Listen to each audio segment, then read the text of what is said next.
ख़बर शामिल कंदासीं। इमरान ख़ान पारां आर्मी चीफ जनरल क़मर जावेद बाजवा जे मुद्दे में वाद जी तजवीज़ ॾिनी वई आहे। इमरान ख़ान जो चवणु आहे त नई हुकूमत ताईं आर्मी चीफ खे उहिदे ते बरक़रार रखियो वञे। इमरान ख़ान जो इहो मौक़िफ़ आहे। हुन चयो आहे त नई हुकूमत अचे ऐं उहा नए आर्मी चीफ जी मुक़ररी करे। हू अमरीका जो मुख़ालिफ़ न आहे। PTI सरबराह इमरान ख़ान चयो आहे त आउं इलेक्शन ते ॻाल्हाइण जे लाइ तयारु आहियां। इमरान ख़ान चयो आहे त इस्लामाबाद हाई कोर्ट ॻाल्हाइण जो मौक़ो ॾिए हा त माफ़ी वठां हा। अहम ख़बर आहे, अवां सां शेयर कंदा हलूं पिया। इमरान ख़ान पारां आर्मी चीफ जनरल क़मर जावेद बाजवा जे मुद्दे में वाद जी तजवीज़ ॾिनी आहे। इमरान ख़ान जो चवणु आहे त नई हुकूमत ताईं आर्मी चीफ खे उहिदे ते बरक़रार रखियो वञे।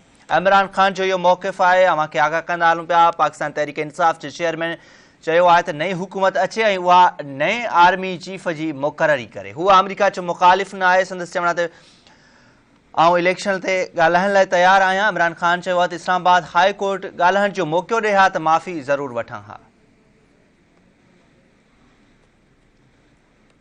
अहम ख़बर अवां सां शेयर कंदा हलूं पिया। पाकिस्तान तहरीक इंसाफ़ जे चेयरमैन इमरान ख़ान पारां आर्मी चीफ जनरल क़मर जावेद बाजवा जे मुद्दे जे वाद में जी तजवीज़ ॾेई छॾी आहे। इमरान ख़ान जो चवणु आहे त नए हुकूमत ताईं आर्मी चीफ खे उहिदे ते बरक़रार रखियो वञे। इमरान ख़ान जो इहो मौक़िफ़ आहे। संदसि चवणु आहे त हुन चयो त नई हुकूमत अचे ऐं उहा नए आर्मी चीफ खे मुक़रर करे।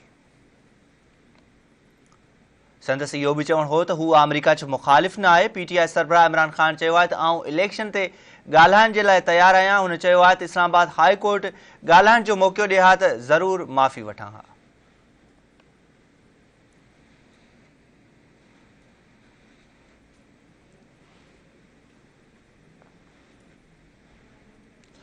इहा अहम ख़बर अवां सां हिकु भेरो ॿीहर शेयर कंदा हलूं पिया। इमरान ख़ान पारां आर्मी चीफ जनरल क़मर जावेद बाजवा जे मुद्दे में वाद जी तजवीज़ ॾिनी वई आहे। इमरान ख़ान जो चवणु आहे त नई हुकूमत ताईं आर्मी चीफ खे उहिदे ते बरक़रार रखियो वञे।